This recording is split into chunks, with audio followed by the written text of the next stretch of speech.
আসসালামু আলাইকুম এভরিওয়ান, মণিমার রান্নাঘরে আপনাদের সবাইকে স্বাগতম। আজকে এমন এক রেসিপি নিয়ে এসেছি যা খেলে আপনাদের শরীরে আয়রনের ঘাটতি পূরণ হবে, হিমোগ্লোবিনের মাত্রা বেড়ে যাবে অনেক গুণ। এই শাকটা গ্রামগঞ্জে শহরে সেখানে হয়ে থাকে, প্রচুর পরিমাণে হয়, কোনো যত্ন ছাড়াই হয়। আর সেই অযত্নের শাকগুলা যে এত পুষ্টিগুণে ভরপুর তা আমরা হয়তো অনেকে জেনেও খাই না। এই শাক যদি আমরা সপ্তাহে একদিন খাই তাহলে হয়তো কোনো ওষুধ ছাড়াই আমরা আয়রনের ঘাটতিগুলো আমাদের শরীরে পূরণ করে নিতে পারবো। চলুন তাহলে দেখি শহরে বসে কিভাবে এই শাকগুলো আমরা পেলাম। এই যে শাকগুলো হয়তো দেখে এতক্ষণ বুঝে গেছেন এটা কি শাক। এটা কচু শাক। আর পলিথিনের মধ্যে যে শাক দেখছেন সেগুলো হচ্ছে হেলেঞ্চা শাক। নরসিংদী নারায়ণগঞ্জের মানুষ এটাকে বলে হেঁচি শাক।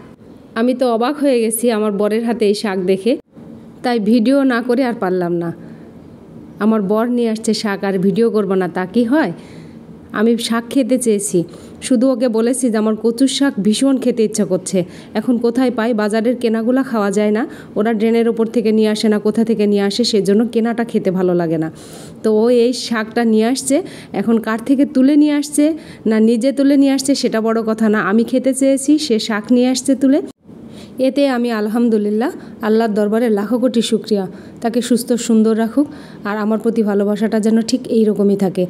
তবে আমার কিছু দুষ্টু শুভাকাঙ্ক্ষী আছে, তারা হয়তো এই ভিডিওটা দেখলে ঈর্ষান্বিত হতে পারে। তারা দেখবে, জ্বলবে আর লুচির মতন ফুলবে। আমার বর কেন আমাকে এত ভালোবাসে, কেন আমার কথা শুনে, এটাই হলো তাদের সবচাইতে বড় কষ্ট। তো যাই হোক, তারা ভালো থাকুক, সুস্থ থাকুক, দোয়া করি। তবে হ্যাঁ, বরের ভালোবাসা পেতে হলে আগে বরকে ভালোবাসা দিতে হবে, তারপরে তার থেকে ভালোবাসাটা নিতে হবে, আদায় করে নিতে হয় ভালোবাসা। কেউ এমনি এমনি ভালোবাসে না। যাই হোক, অনেক কথা বললাম, এবার কাজে আসি। কচুর পাতাগুলো আমি বেছে নিব, একদম টাটকা কচুর পাতা, খুব ভালো লাগছে দেখে। ডাঁটাগুলো আমি আলাদা রান্না করব আর এটা আমি ঘন্ট করব। পাতাগুলো এবার ধুয়ে নিব। দেখেন পানি কচুর পাতায় পড়ছে কিন্তু একটুও দাঁড়াচ্ছে না। আগেকার যুগের মানুষ বলতো এখনকার মানুষের ভালোবাসা কচুর পাতার পানির মতন, তাই আসলেও তাই, কচুর পাতার পানি একটুও দাঁড়ায় না, ঠিক এখনকার মানুষের ভালোবাসার মতো। খুব ভালো করে শাক ধুয়ে নিতে হবে, তাহলে শাকে প্রচুর ময়লা থাকে, সে ময়লাগুলো থাকলে স্বাস্থ্যের জন্য ক্ষতিকারক। শাক যেমন পুষ্টিকর তেমন ঠিক মতো ধুয়ে পরিষ্কার করে না নিলে কিন্তু অস্বাস্থ্যকর হবে।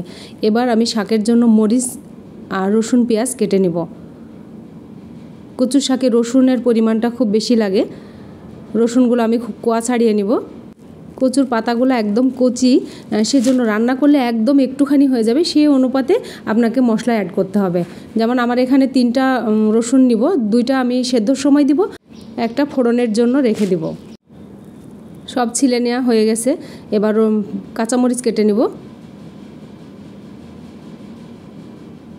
কচুর শাকে ঝালের পরিমাণটা একটু বেশি লাগে। পেঁয়াজ কুচি করে নিব। এবার চুলায় রান্না শুরু করব। একটা কড়াই দিয়ে দিয়েছি, কচুর শাকগুলো এবার দিয়ে দিব।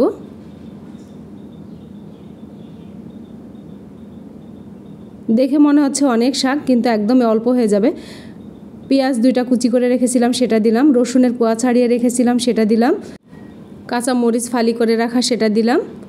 এবার সেদ্ধর জন্য পানি দেব, পর্যাপ্ত পরিমাণ পানি দিতে হবে, বুঝে নিতে হবে যে কতটুকু পানি দিলে সেদ্ধ হবে। কচুর শাক সেদ্ধ হতে কম থাকলে গলা ধরবে। এবার পরিমাণ মতো লবণ দিব, ঝাল লবণটা নিজেদের স্বাদ মতো নেবেন। এবার ঢাকনা দিয়ে ঢেকে রাখলাম শাকটা একটু নরম হয়ে যাওয়া পর্যন্ত।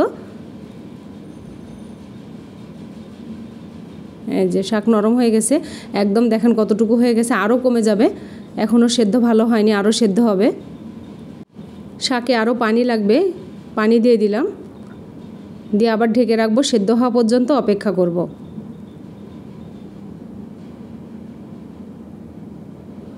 শাক সেদ্ধ হয়ে গেছে,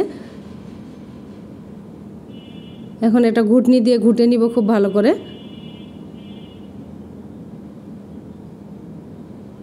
দেন শাকের কালারটা কিন্তু একদম সবুজ হয়ে আছে।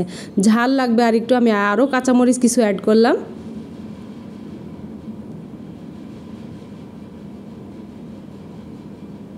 নামিয়ে নিব ফোড়নের জন্য। একটা কড়াই দিলাম, এবার ফোড়ন দিব। তেল দিলাম, তেলের পরিমাণটা একটু বেশি লাগবে শাকে। শুকনো মরিচ ফোড়ন দিলাম আগে, একটু শুকনো মরিচের কালার আসার পরে রসুন আর পেঁয়াজটা দিয়ে দিলাম।